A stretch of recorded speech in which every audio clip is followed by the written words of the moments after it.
Hi అండి, good morning. Welcome to one more daily vlog. మా పిల్లలు అయితే పొద్దున్నకి ఇద్దరు స్కూల్ కి అయితే వెళ్ళిపోయారు. ఇంకా మా మామి అయితే బయటకు వెళ్ళారు అనమాట, ఇంకా రాలేదు. పకాలన్నం అయితే ఇంకా వెయ్యాలి. ఈ రోజు అయితే మా మామి వచ్చిన తర్వాత అయితే అడుగుతాను, మటన్ తేవాలా లేదంటే చేపలు తేవాలా అనేసి. మా మామి ఏది చెప్తే అది తెచ్చి అయితే వండాలనుకుంటున్నాను. చేపలు గాని లేకపోతే మటన్ గాని ఏదో కుక్కర్లు పెడతాను, మెత్త కుడుకుతుంది.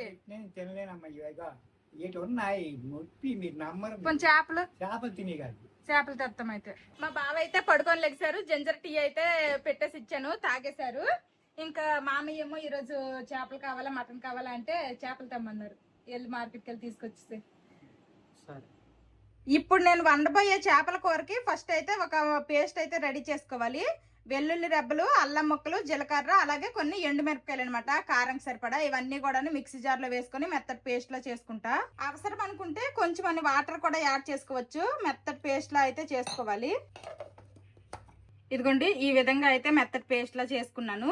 ఇంకా ఇందులోనే ఇప్పుడు ఈ సైడ్ కి తీసేసి ఉల్లిపాయలు కూడాను పేస్ట్ చేసుకుందాము. మా బావ మార్కెట్ కి వెళ్ళి తీసుకుని వచ్చిన చేపలు అయితే ఇవన్నమాట. అన్నిటికీ కూడాను గుడ్లు అయితే ఉన్నాయి ఫుల్ గా. ఇదిగోండి, ప్రతి చేపకి గుడ్లు అయితే ఉన్నాయి.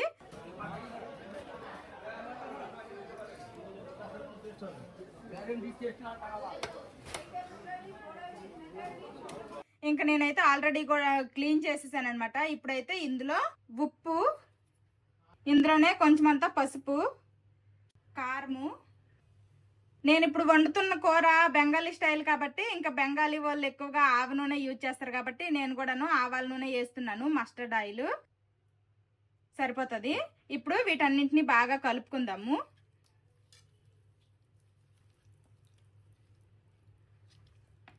చేపలన్నిటికీ కూడాను చక్కగా ఉప్పు, పసుపు, కారం పట్టించేసాను.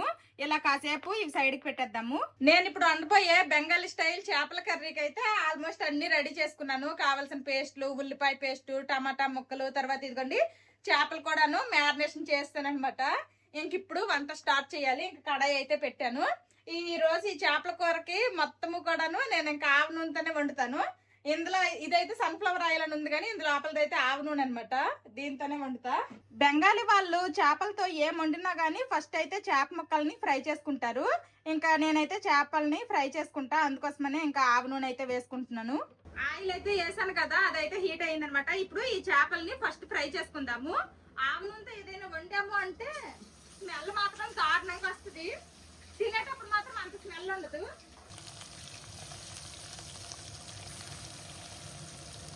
ఈ చేపల్ని ఈ విధంగా మంచిగా ఫ్రై చేసుకోవాలి. పుట్టి పుట్టి చేప అనేది ఈ విధంగా వేగితే సరిపోతుంది. ఇంకా సైడ్ కి అయితే తీసేస్తాను. ఈ విధంగానే మిగిలిన చేప ముక్కలన్నింటినీ కూడాను ఫ్రై చేసుకోవాలి. చేపలన్నింటినీ కూడాను చక్కగా ఫ్రై చేసేసాను. ఇప్పుడు మిగిలిన ప్రాసెస్ మళ్ళీ స్టార్ట్ చేస్తాను. ఇలా మంచి కలర్ వచ్చినంత వరకు ఫ్రై చేసుకోవాలి.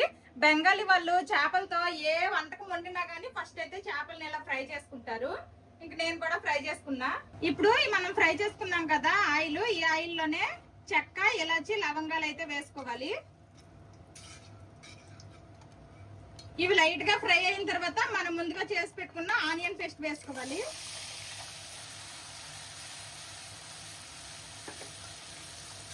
పచ్చి ఉల్లిపాయలు పేస్ట్ వేసాం కాబట్టి కాస్త ఫ్రై అవనివ్వాలి. ఇప్పుడు ఇందులోనే కొంచెం అంతా పసుపు కూడా వేసుకోవాలి. ఉల్లిపాయల పేస్ట్ అయితే పచ్చివాసన పోయింది. చూడండి, చుట్టూరా ఆయిల్ అయితే రిలీజ్ అవుతుంది. ఇప్పుడు మనం ముందుగా మిక్సీ పట్టుకున్నాం కదా, ఈ పేస్ట్ అయితే వేసుకుంటాను. ఇప్పుడు మనం వేసుకున్న ఈ వెల్లుల్లి, అల్లము, అలాగే జీలకర్ర, తర్వాత ఎండుమిర్చి వేసుకొని పేస్ట్ చేసుకున్నాం కదా, ఈ పేస్ట్ కూడా కాస్త పచ్చివాసన పోయినంత వరకు ఫ్రై చేసుకోవాలి. ఇంక మనం వేసుకున్న పేస్ట్ కూడా పచ్చివాసన పోయింది. ఇప్పుడు ఇందులో టమాటా ముక్కలు వేసుకుందాము. అలాగే ఇందులోనే రుచికి సరిపడా ఉప్పు. ఆల్రెడీ మనము చేపలు మ్యారినేట్ చేసుకున్నాం కాబట్టి కొంచెం తగ్గించి గ్రేవీకి సరిపడేటట్టు వేసుకుంటున్నాను. టమాటాలు వేసుకున్నాం కదా, ఇప్పుడు మూత పెట్టేద్దాము. టమాటాలు కాసేపు మగ్గాలి. మూత పెట్టి కాసేపు అయ్యింది. టమాటాలు మగ్గిపోయి ఉంటాయి. ఒకసారి మూత తీసి చూద్దాము. టమాటాలు అయితే మెత్తగా మగ్గిపోయాయి. ఇప్పుడు ఇందులోనే కొంచెం అంతా కాశ్మీరీ రెడ్ చిల్లీ పౌడర్ వేసుకుంటున్నాను. అలాగే కొంచెం అంతా ధనియాల పొడి. ఇప్పుడు బాగా కలుపుకుందాము. ఆల్రెడీ మనం చేపలు మ్యారినేట్ చేసేటప్పుడు నార్మల్ కారం వేసుకున్నాము, అలాగే అల్లము వెల్లుల్లి అవన్నీ మిక్సీ పట్టేటప్పుడు ఎండుమిర్చి వేసుకున్నాము. ఆ కారం అనేది సరిపోద్ది. అందుకోసమనే నేను ఇప్పుడు కొంచెం కలర్ కోసం మాత్రమే కాశ్మీరీ రెడ్ చిల్లీ పౌడర్ వేసుకున్నాను. మళ్ళీ ఇప్పుడు కూడా నార్మల్ కారం వేసుకున్నాం అనుకోండి తినలేము, కారం ఎక్కువైపోతుంది.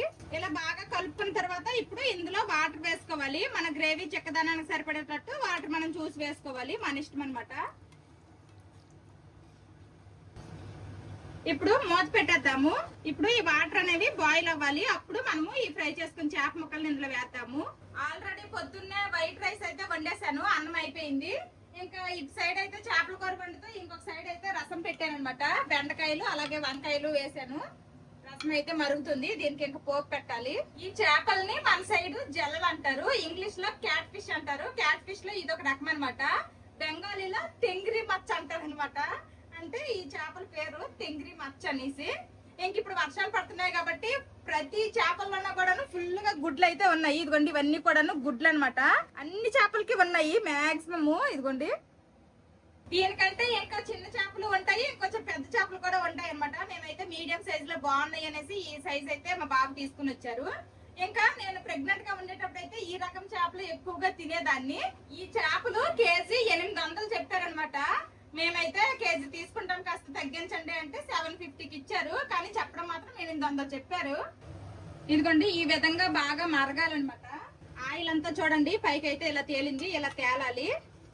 ఇప్పుడు మనం ఇందులో ముందుగా ఫ్రై చేసుకున్న చేపల్ని వేసేద్దాము. స్మెల్ అయితే బాగా వస్తుంది, మరి టేస్ట్ ఎలాగుంటుందో.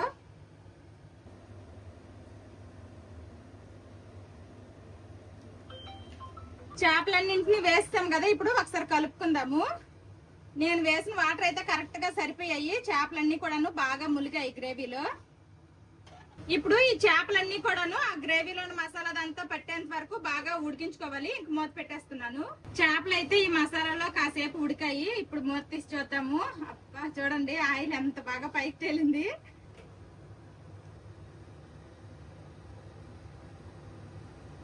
ఇప్పుడు ఇందులోనే పచ్చిమిర్చి చీలికలు అయితే వేసుకుంటున్నాను, అలాగే కొంచెం అంతా కొత్తిమీర.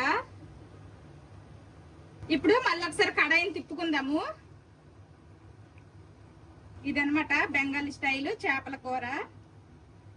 చేపల కూర అయితే రెడీ అయిపోయింది. దీన్ని బెంగాల్లో తెంగ్రి మచేర్ జోల్ అంటారు. మీలో ఎంతమంది ఈ జల్ల చేపల కూర వండుతారో కామెంట్ చేయండి. లాస్ట్ సారి ఆవకాయ పికిల్ చేసినప్పుడు ఒక కాటన్ శారీ కట్టుకున్నాను కదా, అది సుధాతి అనే వెబ్సైట్ లో తీసుకున్నాను అన్నాను కదా. ఆ శారీతో పాటు ఇంకో 2 శారీస్ కూడా తీసుకున్నా అన్నాను కదా, అందులో ఇది ఒకటి అనమాట. శారీ అయితే చాలా లైట్ వెయిట్ గా సూపర్ గా ఉంది, కానీ ఈ సేఫ్టీ పిన్ మాత్రము ఎందులో గుచ్చితే మాత్రం దూరలేదు అనమాట. కొంచెం స్టిఫ్ గా ఉంది, అంటే శారీ సాఫ్ట్ గా ఉంది, కానీ ఎందుకు మరి పిన్నేసులు దూరలేదో అర్థం కాలేదు. శారీ మాత్రం సాఫ్ట్ గా బాగుంది అనమాట. చాలా లైట్ వెయిట్ గానే ఉంది, కానీ పిన్నేసి దూరలేదు, అది ఒక్కటే ప్రాబ్లం అనిపించింది. కానీ మిగిలినంతా కూడా శారీ అయితే సూపర్ గా నచ్చింది నాకు. ఇంకా ఇందులో వచ్చిన బ్లౌజ్ నేనైతే స్టిచ్చింగ్ చేయించేసుకున్నాను. వైట్ శారీ మీద ఇలాగా ఫ్లోరల్ ప్రింట్స్ అయితే వచ్చాయన్నమాట, మల్టీ కలర్స్ లో. కొంచెం డిఫరెంట్ గా అనిపించి తీసుకున్నాను, కానీ ఫోటోలో నాకు కనిపించింది వేరేలా కనిపించింది. శారీ వచ్చేసరికి కొంచెం వేరేలా అనిపించింది. ఇంక ఫోటోలోనే బాగా నచ్చింది నాకు శారీ ఇలా రియల్ గా కంటే. ఈ శారీ నాకు ఎలాగుందో కామెంట్ చేయండి. ఈ శారీ కాస్ట్ మర్చిపోయాను, 1000 రూపాయలు కొంచెం అటో ఇటో ఉంటది అనమాట ఈ శారీ కాస్ట్ అయితే మర్చిపోయాను. కానీ శారీ మాత్రం చాలా లైట్ వెయిట్ గా ఉంది, సూపర్ గా ఉంది, నాకు బాగా నచ్చింది. సింపుల్ గా ఉంది. ఇలాంటి శారీస్ కట్టుకొని ఎంతసేపు అయినా మనం ఈజీగా క్యారీ చేయొచ్చు, డే మొత్తం ఉండుకోవచ్చు. చాలా బాగుంది. శారీ లెంత్ కూడాను. కొన్ని శారీస్ ఏంటంటే ఈ ఏమంటారు పళ్ళు పార్ట్ మనం పొడుగ్గా పెట్టేసామనుకోండి కుచ్చులు ఎక్కువ రావు, కుచ్చులు తక్కువ పెట్టాము అంటే అప్పుడు ఇది బాగానే వస్తుంది. కానీ దీనికి మాత్రం కుచ్చులు కూడా బాగానే వచ్చాయి, ఇంకా పళ్ళు పార్ట్ కూడా మొత్తం బాగుందనమాట. ఇంకెవరికైనా కావాలి అంటే ఈ శారీ లింక్ నేను డిస్క్రిప్షన్ లో ఇస్తాను, ఒకసారి చెక్ చేయండి. బాగా ఎప్పుడు ఉండింది మమ్మీ ఈ చేపలు, ఇది జల్లలు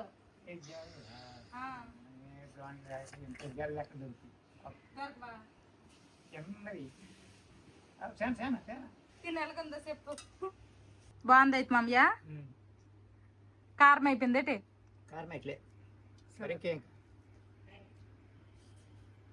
మా సైడ్ అయితే జల్లలు దొరుకుతాయి, కానీ ఇంత పెద్ద జల్లలు దొరకమంట, ఇంకా చిన్నవి దొరుకుతాయంట. వంట అంతా కంప్లీట్ అయ్యేసరికి మా పిల్లలు స్కూల్ నుండి అయితే వచ్చేసారు. ఇంక వాళ్ళిద్దరికి డ్రెస్సులు కూడా చేంజ్ చేసేసాను. ఆకలేస్తుందా? ఇంక లంచ్ చేసేద్దామా? టేస్ట్ చేయి, ఎలాగుందో టేస్ట్ చేసి చెప్పు బాబు. ఇక్కడ బెంగాలీ వాళ్ళు ఏంటంటే అసలు చింతపండు అసలు వాటర్ చాలా తక్కువ, అసలు మాక్సిమం వాటర్ నాకు తెలిసి కదా. చేపల్లో పులుసులు ఏదైనా సరే చింతపండే వాటర్. ఇంకా నేనైతే సలాడ్ లోకి కీరా క్యారెట్ కట్ చేశాను. మా పిల్లలిద్దరు కీరా ఫాస్ట్ గా తినేశారు, ఇంకా క్యారెట్లు ఉండిపోయాయి. టేస్ట్ ఎలాగుంది? చాలా బాగుంది, చాలా బాగుంది. బెంగాలీ స్టైల్ చేపలు కర్రీ ఏదైనా సరే బాగుండేది. అంటే మన స్టైల్ బాగుందా? మన స్టైల్ బాగుంది. వీళ్ళది ఒక డిఫరెంట్ స్టైల్, ఎక్కువ పేస్ట్లు వేస్తారు, తర్వాత చేపలు అంటే చాలా ఫ్రై చేస్తారు, గ్రేవీ ఎక్కువ ఉంటది, ఆవాల నూనె వాడతారు. ఇది ఒక డిఫరెంట్ టేస్ట్, డిఫరెంట్ ఫ్లేవర్ అంతే. కానీ వండినప్పుడు మాత్రం గొప్ప ఘాట్ అయిన వాసన వస్తుంది మామయ్య. తిన్నప్పుడు ఏడు తెలియట్లేదు కదా ఆవాల నూనెని. ఇప్పుడు నీకు తిన్నప్పుడు తెలుస్తుంది ఆవాల నూనెని.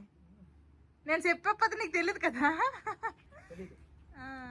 ఆవాల నూనె మంచిది అంటారు కదా, ముడుకుల నొప్పులకి ఇక్కడ రాస్తారు మన సైడ్. కేజీ ఎంత అని మా మామయ్య అడిగారు. 800 అని చెప్పంగానే అయితే టేస్ట్ బాగుంటుందిలా అంత. ఏమి ఏటైంది మరి? మటన్ అయితే అంత రేట్ ఉండదు, 1000 రూపాయలు కాదు. ఇంకా మటన్ అంత రేటు వేల తేవాలని అడుగుతుంటారు. రేట్ చెప్పగానే టేస్ట్ బాగుంటది అంటారు. నచ్చిందా? ఎలాంటివైనా అడగక్కర్లేదు, బాగానే ఉంటాయి, మా పిల్లలకి నచ్చుతాయి. స్పైసీగా ఉంది ఏంటి లేదా? సరే, ఇంకా మా పిల్లలకు తినిపించేసా. ఇప్పుడు నేను టేస్ట్ చేస్తా ఎలాగుందనేది.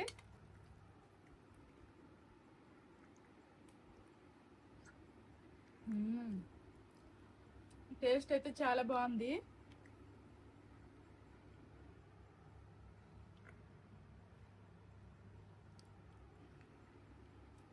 ఇవన్నీ గుడ్లు, ఇవన్నీ గుడ్లు ఎన్ని వేల చేపలు అవుతునో. ఇప్పుడు అన్ని బతకపోయిన ఎన్ని అయితే అన్ని అవుతుంది కదా. చంపాను. టేస్ట్ అయితే చాలా బాగుంది. మీ దగ్గర కనుక ఇలాంటి జల్లలు క్యాట్ ఫిష్లు కనుక దొరికితే తప్పకుండా ఇలా ట్రై చేయండి. బెంగాలీ స్టైల్లో సూపర్ ఉంది. బెంగాలీ స్టైల్లో ట్రై చేసిన ఏ రెసిపీ కూడా ఇప్పటి వరకు ఫ్లాప్ అవ్వలా, చాలా బాగా వచ్చాయి అన్ని కూడా. ఈ చేపలు ఏంటంటే నార్మల్ చేపలు ముక్కలు అయితే మనం కలిపేటప్పుడు కదా ఇరిగిపోతాయి కదా, ఈ చేపలు మాత్రం గట్టిగా కొరమీన్ లాగా గట్టిగా బాగున్నాయి అనమాట. మనం ఎలా కలిపినా గానీ ఇరగకుండా బాగా వచ్చాయి. ఒక్క చేప కూడా ఇరగలా. అందరం తినేసాము. ఇప్పుడు ఇంకా మా బావకైతే బీ షిఫ్ట్ ఉంది, డ్యూటీకి వెళ్తున్నారు. బాయ్. అందరము తినేసిన తర్వాత మా బావకైతే డ్యూటీ ఉంటే డ్యూటీకి వెళ్ళిపోయారు.